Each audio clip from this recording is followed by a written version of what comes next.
میں وعدہ کرتی ہوں ہمیشہ ساتھ نبھاؤں گی۔ حانم نے روتے ہوئے مشکل سے جواب دیا تھا۔ حشام کے اندر سکون سا اتر گیا تھا، اسے بس یہی چاہیے تھا، اور اسے پورا یقین تھا حانم ساتھ نبھانے والوں میں سے تھی۔ حشام نے سکون سے آنکھیں موند لی تھیں، شاید اس سے مزید بولا نہیں جا رہا تھا۔ حانم کپ کپاتے لبوں اور گلابی آنکھوں سے اپنے سامنے پڑے اس شخص کو دیکھ رہی تھی جو شہنشاہوں جیسا مزاج رکھتا تھا، جو پیرس میں ایفل ٹاور کے قریب اگر رک کر ایک نظر کسی کو دیکھ لیتا تھا تو اسے پتھر کا بننے پر مجبور کر دیتا تھا۔ حشام، ٹوٹے پھوٹے الفاظ اس کے لبوں پر دم توڑ گئے تھے۔ کچھ لوگوں کے منہ سے اپنا نام سننا بہت اچھا لگتا ہے۔ حشام نے آنکھیں کھولی تھیں، اس کی پلکیں نم تھیں۔ اب آپ کو جانا چاہیے ورنہ سانس لینا مشکل ہو جائے گا۔ وہ زبردستی مسکرایا تھا۔ حانم کو اپنا آپ لرزتا محسوس ہوا تھا۔ وہ ایک جھٹکے سے اٹھی تھی اور دروازے کی طرف قدم بڑھا دیے تھے۔ وہ لڑکھڑاتے قدموں سے کمرے سے باہر آئی تھی۔ حانم کا سر بری طرح چکرا رہا تھا۔ حانم تم ٹھیک ہو؟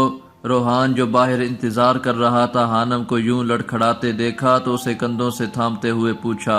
میں ٹھیک ہوں، حانم نے دھڑکتے دل کے ساتھ جواب دیا تھا۔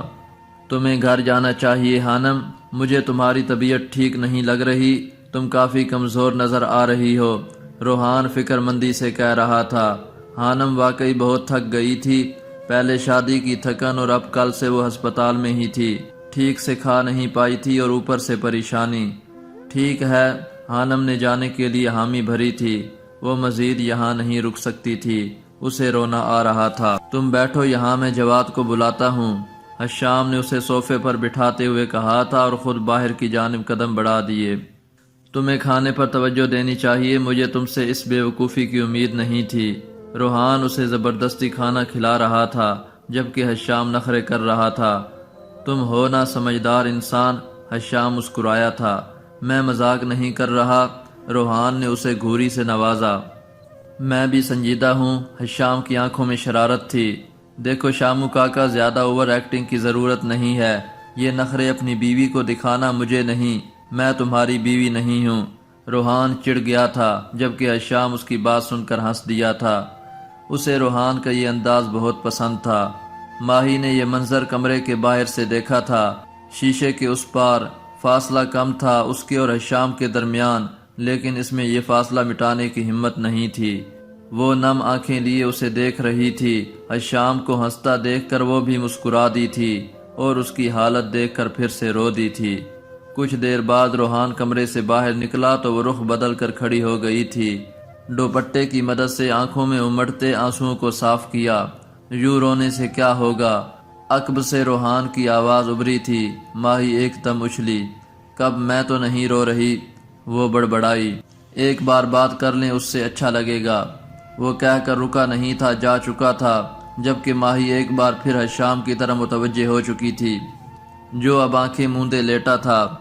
تو مجھ کو بھولتا ہی نہیں، میں نے کوشش رہی صحیح کر لی، یہ مت کہنا کہ ماہین ہمدان مجھے معاف کر چکی ہے۔ حشام اس کی موجودگی کو محسوس کر چکا تھا، وہ آنکھیں بند کیے ہی جواب دے رہا تھا۔ ماہی اس کی بات سن کر حیران ہوئی تھی۔ میں چاہتا ہوں کہ ماہین ہمدان مجھے کبھی معاف نہ کرے بلکہ نفرت کرے۔ ماہین ہمدان تو بس محبت کرنا جانتی ہے، اس نے اور کچھ سیکھا ہی نہیں۔ حشام نے آنکھیں کھول کر اسے دیکھا تھا، ان آنکھوں میں ایک عجیب سی چمک تھی، الوہی چمک۔ کچھ دیر تک گہری خاموشی چھائی رہی تھی۔ حشام اسے دیکھتا رہا تھا، پھر وہ پلٹی اور کمرے سے باہر نکل گئی تھی۔ ابھی کچھ دیر میں محسن وہ پتھر ٹوٹ جائے گا، میں اس کی سرد مہری پر محبت مار آیا ہوں۔ کبھی کبھی ہماری تمام دعائیں جیسے آسمان تک پہنچ ہی نہیں پاتی، امیدیں جیسے ٹوٹ جاتی ہیں۔ کچھ ایسا ہی سید جبیل خاندان میں ہوا تھا۔ پچھلے 2 دن ٹھیک گزرے تھے جبکہ شام سے حشام کی طبیعت بگڑ گئی تھی، اسے سانس نہیں آ رہا تھا، سینے میں شدید درد تھا، اور پھر وہی ہوا تھا جس سے ہر شخص ڈر رہا تھا۔ وہ چلا گیا تھا ہمیشہ کے لیے، کبھی نہ واپس آنے کے لیے۔ روحان اس کے پاس تھا جب اس کی روح نے پرواز کیا تھا۔ قیامت کا لمحہ تھا، اس کے چہرے پر پسینہ اور اس کی ٹوٹتی سانسیں روحان جبیل کو پتھر کا بنا گئی تھیں۔ حشام، تم مجھے چھوڑ کر نہیں جا سکتے، سنا تم نے تم دھوکہ نہیں دے سکتے ہمیں، لیکن جانے والے کب پلٹتے ہیں، وہ کب آہیں سنتے ہیں، انہیں کب ترس آتا ہے سسکیوں پر، انہیں تو بس جانا ہوتا ہے، اور کچھ لوگوں کو جانے کی بہت جلدی ہوتی ہے، اور حشام جبیل انہی میں سے ایک تھا۔ روحان جبیل کو اپنا دل رکتا ہوا محسوس ہوا تھا، باہر بادل زور سے گرجا تھا اور اندر جیسے روحان جبیل کا دل پھٹ گیا تھا، وہ حشام جبیل کے بے جان وجود سے لپٹ گیا تھا۔ راہداری میں پریشانی سے ٹہلتی اور دعائیں مانگتی ماہی نے ایک پکار سنی تھی۔ ڈاکٹر معذرت کرنے کے بعد جا چکے تھے۔ ماہی کی ہر طرف گھٹی گھٹی سسکیاں گونج گئی تھیں۔ ماہی کو لگا تھا وقت رک گیا تھا۔ اس نے شیشے کے پار حشام کے بے جان وجود کو ایک نظر دیکھا تھا۔ مدیہ اس سے لپٹی ہوئی تھی، بی جان جیسے بے جان ہو چکی تھیں۔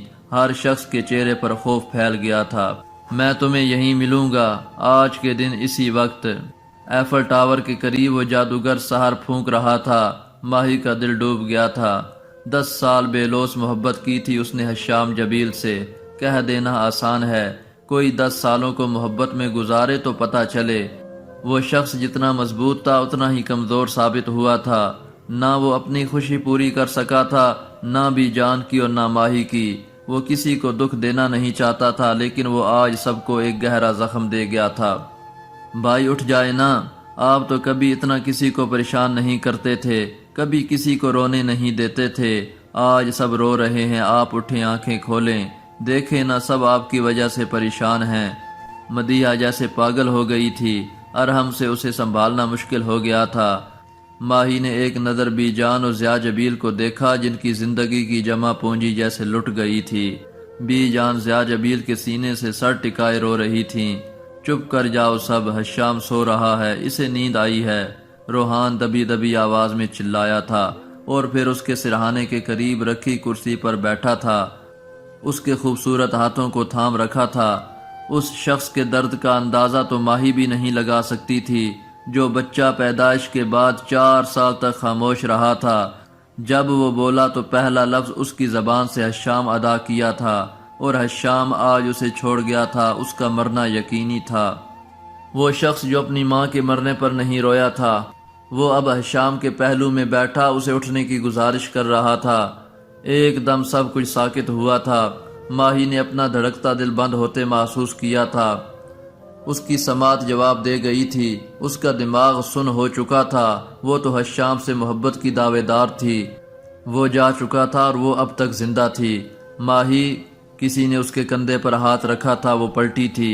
ہانم اس کے پاس کھڑی تھی، بھیگی پلکیں لیے، اس کے نازک ہونٹوں پر خشکی تھی، اس کے چہرے پر جیسے ویرانی تھی۔ ہانی، وہ حشام، ماہی کے لب پھڑپھڑائے تھے۔ حوصلہ کرو ماہی، جانے یہ الفاظ ہانم کے منہ سے کیسے ادا ہوئے تھے۔ وہ ہمیں چھوڑ کر نہیں جا سکتا نا، وہ زندہ ہے نا، حشام زندہ ہے نا۔ ماہی نے ہانم کو کندھوں سے پکڑ کر جھنجھوڑا تھا۔ ہانم بھی پھوٹ پھوٹ کر رو دی تھی۔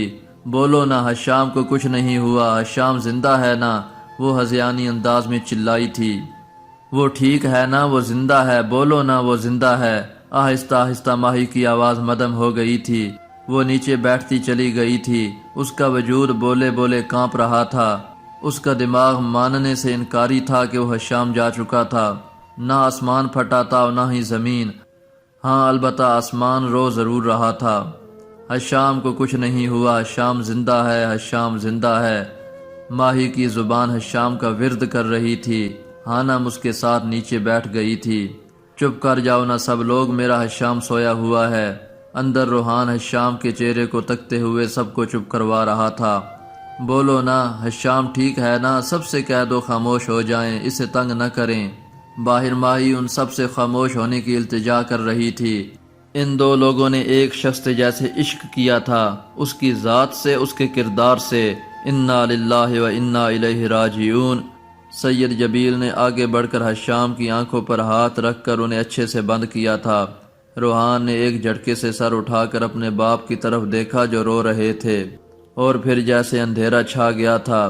ماہی کو سب پس منظر میں جاتا ہوا محسوس ہوا تھا، وہ حواس کھو رہی تھی، اور پھر کچھ دیر بعد ہر طرف مکمل اور گہری خاموشی چھا گئی تھی، بچھڑا اس ادا سے کہ رت ہی بدل گئی۔ ایک شخص بھرے شہر کو ویران کر گیا۔ وہ ایفل ٹاور کے سامنے بیٹھی تھی۔ آج 1 ماہ ہو گیا تھا۔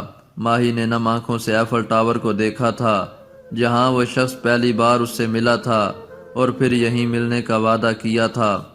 اسے وہاں ہنستے مسکراتے لوگ، محبت کے پنچھی کچھ بھی نظر نہیں آ رہا تھا۔ اسے اپنے سامنے وہ شخص کھڑا نظر آ رہا تھا جو اس کا سب کچھ تھا۔ وہ دونوں اس کے سامنے کھڑے تھے، ماہین ہمدان اور حشام جبیل۔ وہ دونوں کو دیکھ رہی تھی۔ ایک شخص کی آنکھوں میں پاگل پن تھا تو دوسرا تھوڑا بیزار تھا۔ میں تمہیں یہیں ملوں گا، جانے اس نے یہ جملہ کیوں کہا تھا، وہ آج تک سمجھ نہیں پائی تھی۔ اس کی اجڑی حالت اور ویران آنکھوں پر پیرس بھی اداس ہو گیا تھا، لیکن اسے پرواہ نہیں تھی۔ وہ آج ہی پیرس آئی تھی۔ یہ 1 مہینہ اس نے پاکستان میں کیسے گزارا تھا یہ بس وہی جانتی تھی۔ کچھ دکھ ناقابل بیان ہوتے ہیں، کچھ حادثے ناقابل فراموش ہوتے ہیں۔ ماہی کا دکھ کوئی نہیں لکھ سکتا تھا۔ وہ زندہ تھی لیکن زندگی تو جیسے روٹھ گئی تھی۔ ماہی چلو اٹھو، بہت دیر ہو چکی ہے۔ ایلا نے اسے بازو سے پکڑ کر اٹھایا تھا۔ اس سے ماہی کی حالت دیکھی نہیں جاتی تھی۔ ماہی بنا کوئی ضد کیے اٹھ گئی تھی اور ایلا کسی روبوٹ کی طرح پکڑ کر اسے وہاں سے لے گئی تھی۔ ہانم چائے کا کپ ہاتھ میں پکڑے کمرے میں داخل ہوئی تھی۔ کمرے میں نیچے قالین پر روحان بیٹھا تھا۔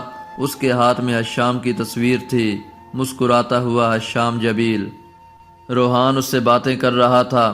یہ منظر دیکھ کر ہانم کا دل جیسے پھٹتا تھا، لیکن وہ پچھلے 1 مہینے سے یہی منظر دیکھتی آ رہی تھی۔ روحان جبیل دوسروں کے سامنے کتنا ہی مضبوط اور سمجھدار کیوں نہ نظر آتا ہو، لیکن اکیلے میں وہ یہی کام کرتا تھا، حشام سے باتیں۔ ہانم کبھی اس کے اس کام میں دخل اندازی نہیں کرتی تھی، لیکن آج وہ روحان کی طرف بڑھی تھی۔ وہ چائے کا کپ میز پر رکھنے کے بعد روحان کے ساتھ نیچے بیٹھ گئی تھی اور غور سے حشام کی تصویر دیکھنے لگ گئی تھی۔ حشام آپ سے زیادہ پیارے تھے ہے نا؟ وہ عام سے لہجے میں پوچھ رہی تھی۔ روحان نے کوئی جواب نہیں دیا تھا۔ اس نے حشام کی تصویر کو سینے سے لگا لیا تھا۔ ہانم نے ہاتھ بڑھا کر وہ فوٹو فریم روحان کے ہاتھ سے لیا تھا، جس پر روحان نے چونک کر ہانم کو دیکھا تھا۔ کچھ لوگوں سے باتیں کرنے کے لیے ہمیں چیزوں کی ضرورت نہیں پڑتی، وہ مسکرائی تھی۔ کچھ لوگ یہاں بستے ہیں، ہنستے مسکراتے ہیں، کچھ لوگوں کا مسکن یہی ہوتا ہے۔ اس نے روحان کے سینے پر دل کے مقام پر ہاتھ رکھتے ہوئے کہا تھا۔ روحان نم آنکھیں لیے اسے دیکھ رہا تھا۔ آپ یہاں جھانک کر دیکھیں، وہ آپ کو یہاں ملے گا۔ ہانم کی بات سن کر روحان نے آنکھیں بند کی تھیں۔ مسٹر سلفائٹ، تمہاری آنکھوں میں آنسو اچھے نہیں لگتے، حشام جبیل اسے چڑھا رہا تھا۔ کچھ لوگ ہمارے اندر بستے ہیں، وہ ہم سے دور کبھی نہیں جاتے۔ اور بھول گئے آپ جب ہانم کو آپ نے مردہ سمجھا تھا، کیا وہ آپ کو چھوڑ کر گئی تھی؟ وہ ہمیشہ آپ کے ساتھ رہی تھی نا؟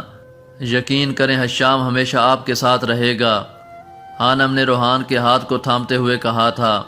روحان نے اس کا ہاتھ پکڑ کر اپنی نم آنکھوں سے لگایا تھا اور اس بات میں سر ہلا دیا تھا۔ ہانم مسکرا دی تھی۔ وہ اس کے درد کو کم نہیں کر سکتی تھی، لیکن بانٹ تو سکتی تھی نا، اور وہ ایسا ہی کر رہی تھی۔ وہ بی جان کے کمرے میں ان کے گھٹنوں سے ٹیک لگائے بیٹھا تھا۔ بی جان صوفے پر بیٹھی تھیں۔ باہر چمکیلی دھوپ نکلی تھی لیکن ٹھنڈی ہوائیں چل رہی تھیں۔ میں جانتا ہوں میں حشام کی جگہ نہیں لے سکتا بی جان، لیکن میں ٹرائی کروں گا کہ اس جیسا بن سکوں۔ وہ کافی حد تک بہتر اردو بول رہا تھا، اس کا لہجہ برٹش تھا۔ تمہیں پتہ ہے نا بیٹا، حشام کہا کرتا تھا کہ اس حویلی میں اس کی دلہن بن کر ایسی لڑکی آئے گی جو اس حویلی کی شان و شوکت کا مقابلہ کر سکے، جو پروکار ہو، اور مجھے اپنے حشام کے لیے ایسی لڑکی مل چکی ہے۔ اب تم میرے لیے حشام ہو جاؤ، اس لڑکی کو لے آؤ جس کی تلقین تمہیں حشام نے کی ہے، بی جان نے نم آنکھوں اور بھیگے لہجے میں کہا تھا۔ جورڈن نے سر اٹھا کر انہیں دیکھا تھا۔ بی جان اس کے بالوں کو سہلا رہی تھیں، وہ آنسو ضبط کرنے کی کوشش کر رہی تھیں۔ جورڈن کو حشام کے انتقال کی خبر ایلا نے دی تھی، جسے سن کر وہ دنگ رہ گیا تھا، جسے وہ خود اپنے ہاتھوں سے مارنا چاہتا تھا۔ وہ شخص تو خود ہی دنیا چھوڑ گیا تھا، وہ پاکستان آ گیا تھا۔ جب وہ حویلی پہنچا تو ضیاء جبیر اس سے لپٹ کر روئے تھے۔ جورڈن کا دل سخت نہیں تھا، بلکہ وہ بدلے کی آگ میں اتنا سخت دل بن گیا تھا۔ اس نے ایک بار ماہی کے اس کی ماں کے واسطہ دینے پر ہاتھ سے پسٹل پھینک دیا تھا۔ وہ آنا نہیں چاہتا تھا لیکن نہ جانے کیوں وہ آ گیا تھا، اور بی جان کو دیکھ کر اسے اپنی ماں یاد آ گئی تھی۔ وہ ایک دم ڈر گیا تھا، اسے لگا تھا اسے دھتکار دیا جائے گا، لیکن نہیں، بی جان نے آگے بڑھ کر اس کی پیشانی پر پیار کیا تھا۔ وہ اس کا بھی بیٹا تھا، سگا نہ صحیح سوتیلا ہی صحیح۔ حشام نے مرنے سے پہلے بی جان کو سب بتا دیا تھا اور وعدہ کیا تھا بی جان جارڈن کو اپنا بیٹا ہی سمجھیں گی۔ اس نے ساری زندگی یتیمی میں گزاری تھی، اور پھر بی جان جانتی تھی نفرت کو نفرت سے نہیں محبت سے ختم کیا جاتا ہے۔ سید جبیل نے بھی جارڈن کو کھلے دل سے قبول کیا تھا۔ حشام خود تو چلا گیا تھا لیکن خاندان کی خود ساختہ روایات پر کاری ضرب لگا کر گیا تھا، جنہوں نے مارتھا کی جان لی تھی۔ ضیاء جبیل کو کبھی خوش نہیں ہونے دیا تھا، بی جان کو اداس رکھا تھا، حشام کو باندھ کر رکھا تھا، جنہوں نے مائی کا دل توڑا تھا۔ اس کی موت ایک بہت بڑا پیغام چھوڑ گئی تھی جسے سب پورا کرنے کی کوشش کر رہے تھے۔ میں آپ سے وعدہ کرتا ہوں بی جان، میں حشام کی ہر خواہش کو پورا کروں گا۔ جارڈن نے صدق کے دل سے وعدہ کیا تھا اور بی جان نم آنکھیں لیے مسکرا دی تھیں۔ مسٹر آر جے عرف سلفائٹ آپ سے ملنے کوئی آیا ہے، جلدی تشریف لے آئیں۔ جارڈن نے اسٹڈی روم میں کتابوں کے درمیان بیٹھے روحان سے کہا تھا۔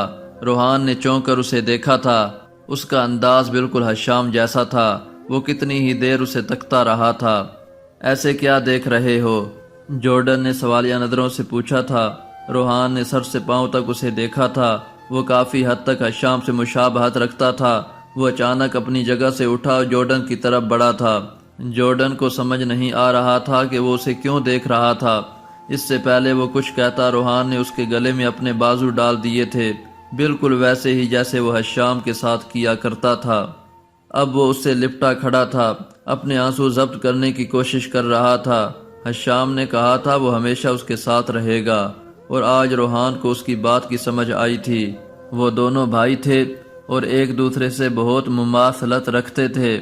جارڈن اس کی اس حرکت پر دنگ رہ گیا تھا۔ بہت بہت شکریہ جارڈن، تم اس حویلی میں آئے ہو، روحان نے اس سے الگ ہوتے ہوئے کہا تھا۔ یہ ایک لمبی بات ہے جس میں میرا معافی مانگنا بھی بنتا ہے، لیکن اس وقت تم سے کوئی ملنے آیا ہے، جاؤ پہلے مل لو۔ ٹھیک ہے، روحان اس بات میں سر ہلاتا کمرے سے باہر نکل گیا تھا۔ روحان لاؤنج میں آیا تو ہانم صوفے پر بیٹھی تھی اور اس کے پاس ویل چیئر پر ایک لڑکی بیٹھی تھی جسے دیکھ کر وہ حیران رہ گیا تھا۔ شمائل نیازی، اور وہ بھی ملتان میں۔ روحان کو یقین نہیں آ رہا تھا وہ ویل چیئر پر تھی۔ روحان کو دیکھ کر اس کی آنکھوں میں نمی ابھری تھی۔ میں تم سے معافی مانگنے آئی ہوں۔ میں نے اپنی ضد اور انا میں تمہاری جان لینے کی کوشش کی تھی اور اپنی طرف سے لے بھی چکی تھی، لیکن میں بھول گئی تھی یہ دنیا مکافات عمل ہے۔ دیکھو آج میں چلنے کے قابل نہیں، میرا خود کا ایکسیڈنٹ ہو گیا تھا، وہ ندامت و شرمندگی لیے کہہ رہی تھی۔ آپ کو کیا لگتا ہے مس شمائل نیازی کہ مجھے خبر نہیں ہوگی میرے ساتھ یہ حادثہ کس نے کروایا تھا؟ روحان کی بات پر وہ چونکی تھی۔ ٹھیک ہونے کے بعد میں نے سب سے پہلا کام یہی کیا تھا، مجھ سے نہ آپ کا کوئی تعلق ہے اور نہ کوئی دشمنی، لیکن جب پتہ چلا کہ اس حادثے کے پیچھے تمہارا ہاتھ تھا تو خاموش ہو گیا اور معاف کر دیا۔ شاید تم اپنی جگہ ٹھیک تھی۔ شمائل اس کی بات سن کر دنگ رہ گئی تھی۔ اسے یقین نہیں ہو رہا تھا کہ اس کے سامنے بیٹھا شخص آر جے ہی تھا۔ میں آر جے نہیں ہوں، آپ کا تعلق اور دشمنی آر جے سے تھی۔ میں روحان جبیل ہوں، مجھ سے نہ آپ کا کوئی تعلق ہے اور نہ کوئی دشمنی۔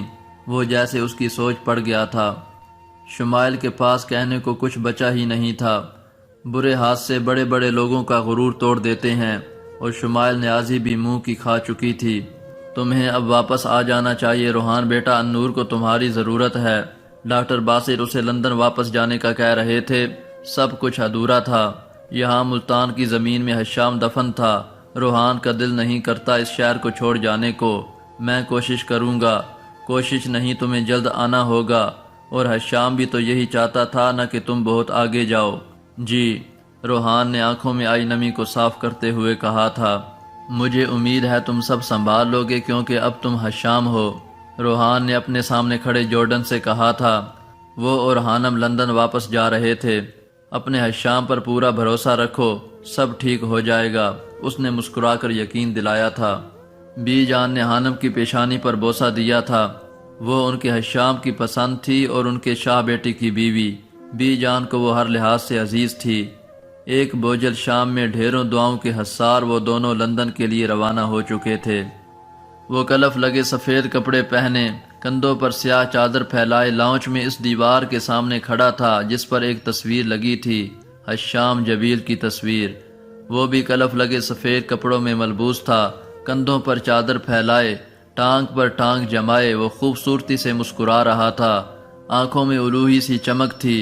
تصویر کے باہر کھڑا حشام تصویر کے اندر موجود حشام کو غور سے دیکھ رہا تھا۔ دیکھو آج میں نے بہت کچھ سنبھال لیا ہے، جیسا تم چاہتے تھے۔ تم نے اپنے آخری خط میں جو جو کہا تھا میں نے ویسا ہی کیا ہے، بس ایک کام رہ گیا ہے، سب سے اہم کام۔ میں کل پیرس جا رہا ہوں، تم دعا کرنا کہ وہ مان جائے۔ وہ تصویر سے مخاطب تھا۔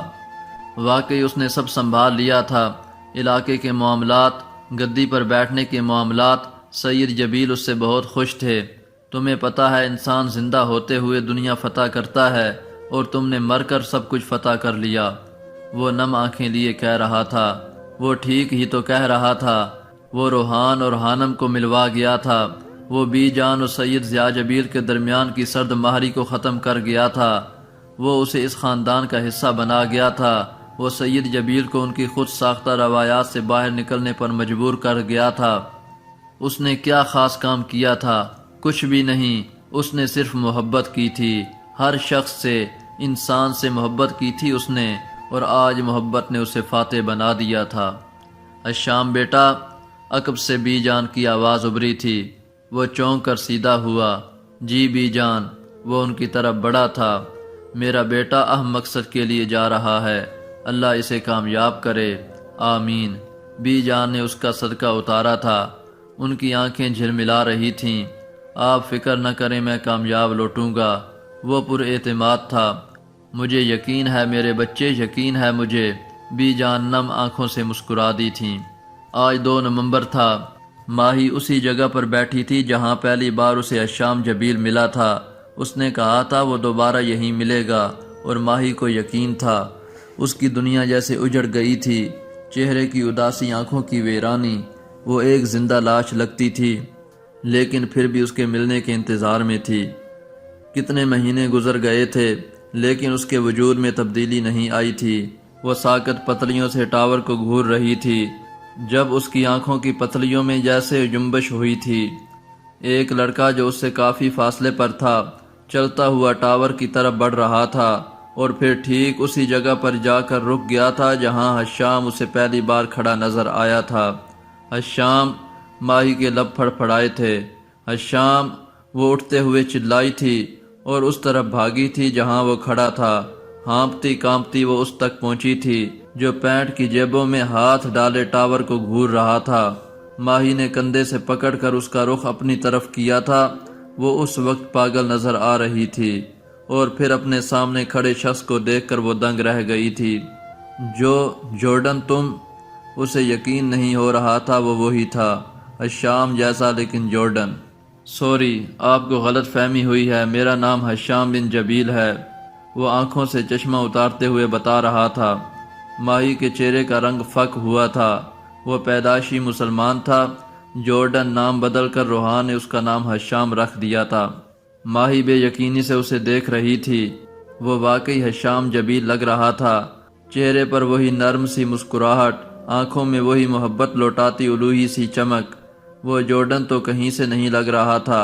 میں تمہیں یہیں ملوں گا، حشام جبیل نے وعدہ کیا تھا، اور آج وہ واقعی آ گیا تھا، وہیں اسی جگہ پر، انہی کپڑوں میں، سفید شرٹ پر کالی جیکٹ پہنے۔